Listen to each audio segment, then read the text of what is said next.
For 65 years, I followed the rules. I went to work, bought a house, had the bills, went with those, made a little more money, so I bought a bigger house, bigger responsibility, bigger bills, until it got to the place where I was just so weighted down with all of this big old responsibility and all of the things that went with it that I knew I had to do something. You may be thinking, yup, I get that. It's just like me. Well, let me tell you something. When you have that, you have to have a new $40,000 roof and you're thinking, how am I going to, pay the deductible, or your washing machine just spun itself right out of the laundry room and fell over on the kitchen floor. There's just always something going on with this big old house. For me, I did not need that big old house either. I only needed a really small space, actually. In life, I think we can only carry that weight on our shoulders for so long before it's going to break us. Now, it may be that you don't feel that way about a house, but maybe, you have it all paid for. The only thing you have to think about is when that big old tax bill comes and it keeps getting bigger and bigger, and your insurance. But you know what? What about maintenance? I just had somebody in one of my comments say that vans are a depreciating asset and houses will appreciate. You know what? I've been in real estate for a long time. The only way that a house will really appreciate is if you maintain it. If you don't maintain it, you're going to fall into that we buy ugly houses category. And so it's really becomes something that is not the appreciating asset you thought it was going to be. That's all saying that the grass is always greener on the other side. Well, sometimes it is greener on the other side. So I traded that big old house and all of those responsibilities for a little small van, 70 square feet, that I didn't have to have all of this stuff in it. And people say to me, well, what if you have a breakdown? What are you going to do if you have a breakdown? Well, you know what? I think there's kind of a myopic view of van life, because I think about the things that I left behind, those big old expenses that all that did was make me have to work more, when in fact, that isn't what life is all about. Not that we have to play all the time, but man, we really have to stop and feel the atmosphere and smell the roses and all of the things that go with that. This is my Starlink cord. Sorry, blowing in the wind. Think of it like this. I don't know if you've rented before and you're thinking maybe you get to a place where that eviction slip may be coming pretty soon. If you live in a van, you don't really have to worry about that ever happening, because instead you can just pull over and sleep in a Lowe's parking lot.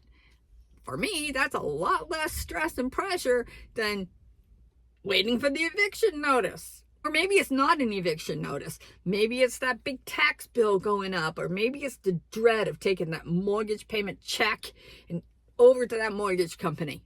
I traded that heavy weight.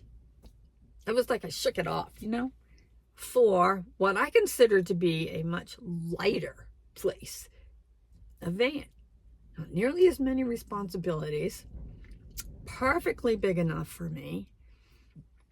I get to go wherever I want, where a house had me tethered. In a house, it's like, because you have to maintain it and it always has to be right. Rooms I didn't even use, the outlet was broken. It was like, wham, I gotta fix that outlet. Where in my van, I'll get to it. I don't need it today. So people say to me, well, what if your van breaks down and you don't have a big emergency fund? Well, you know what? I'll figure it out. That's what I'll do. When you live in an oppressive sticks and bricks or anything like big responsibility like that, it kind of limits you in your thought process. You don't have the ability to think way outside the box like you do in a van, because it will create in you the opportunity to say, you know what? I know how we can do this. Or you can say, I know who to ask how to do this. It's not as big a problem as maybe I thought it might have been at one time. I have always been a quick on my feet thinker.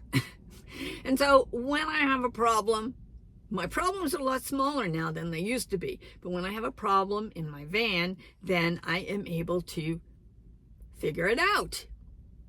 Let me give you an example.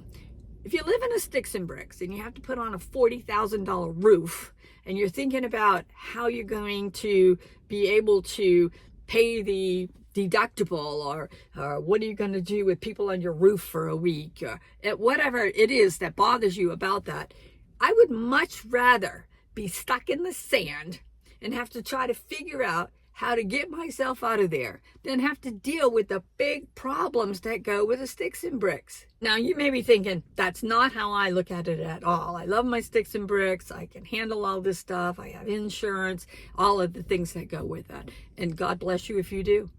For me, it became over years and years and a weight. It was oppressive. It was dragging me down.